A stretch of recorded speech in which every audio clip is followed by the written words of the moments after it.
Hi everybody, it's Thursday afternoon in the centre of Poole, and so St James is behind us. Jimmy's just over here, just come out of the Poole Food Bank Steering Group meeting.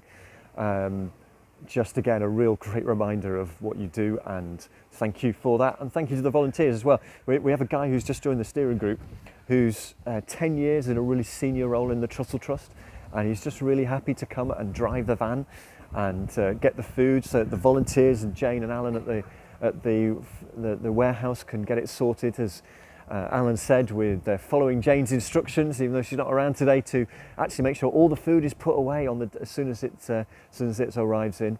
But it's a reminder to me of just how great stuff the volunteers do.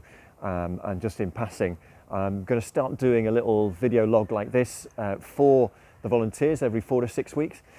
Just a little bit of a summary of what's going on and help them to see across the whole pitch of all the different projects within the FaithWorks family. So we'll get that out in the next day or so. Hopefully that will be a start of something useful for people. But talking of volunteers, I was at Wimborne Food Bank yesterday, 10-year celebration, hurrah! Blandford's next month, Wimborne this week, and we gave out lots of long service awards. And we had the High Sheriff of Dorset came along, who also gave us a very beautifully framed award. So Sharon and Rachel, well done. You've got something to put on your wall that says the community really appreciate what's going on there. Again, just listening to what people are saying, tremendous. I guess I'd say just surprise sometimes that people had no idea of all the things that we do. So how we tell our story becomes increasingly important. One of the things we did do yesterday was I met up with Robert, the ex-manager, Robert Jones, some of you remember, who set up Wimborne Food Bank. He's now living up in Bristol on a really tough council estate there. What's interesting is he said, well, we can't have a food bank here because there isn't enough people who have enough cash to be able to donate the food. That's an eye-opener if ever there was one. And so it reminded me of just being super grateful for all the things that we do have, for the fact it's not just food. So Paul here was saying that there's people regularly giving. And by the way, do you see that Bank the Food app that we were talking about? It's in the newsletter this time. Might be worth as something getting out to people.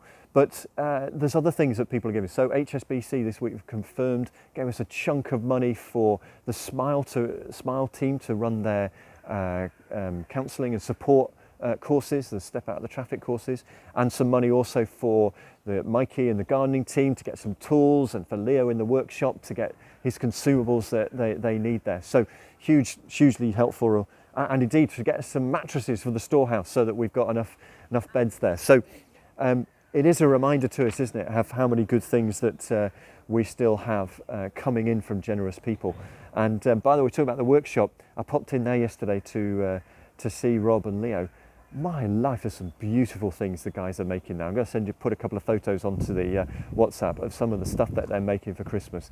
Some really lovely stuff. So when that comes out, get people to be buying that, because it is great. And they've just got a great team of trainees. So these are people who are coming from the probation service, who now think this is the best thing since sliced bread, because they've got 4 or 5 of their guys who are getting some really good practical training. So Leo, Mikey, Rob, we salute you in what you're doing there. Interesting, Robert Jones encouraged us to be increasingly prophetic in what we do and leading the way around some of the sort of prophetic actions that we can take. Some of you heard a lot about warm spaces recently. That's beginning of a thing, isn't it? There's some really good practice which we're going to nick from places around the country and actually create our own local guide here, which really builds on the work that David's doing around the We're Here network. So this is really an opportunity for churches to be in the vanguard of this. They've got the buildings, so trying to help them to open safely in the evening, which helps us because some of the clients that we work with, having somewhere safe that they can be going, we want to make sure they're getting the training they need, getting the support they need, and having the information that they need. So there's a big opportunity there, and we're going to try and jump on that. I've just signed up to be part of warmwelcome.uk. You might want to have a look at that website, which is trying to link together people who are doing those sort of warm spaces across the country. So that's all we've got for this week. Just a quick reminder that Dave Matterface, hello, he's finished his tour of Britain probably now. So please, you want to get back to him because it's an extraordinary tour that he's done around the whole of Britain by bus or by train. So ask him about that when he comes back. And a verse that really comes to mind for me at the moment is that with all the information coming out of central government, with politics coming back into play this week, there's a really helpful verse in Colossians in the Message version which says, pray you'll have the strength to stick it out over the long haul, not the teeth grinding strength, but the glory strength that God gives, that endures and spills over into joy.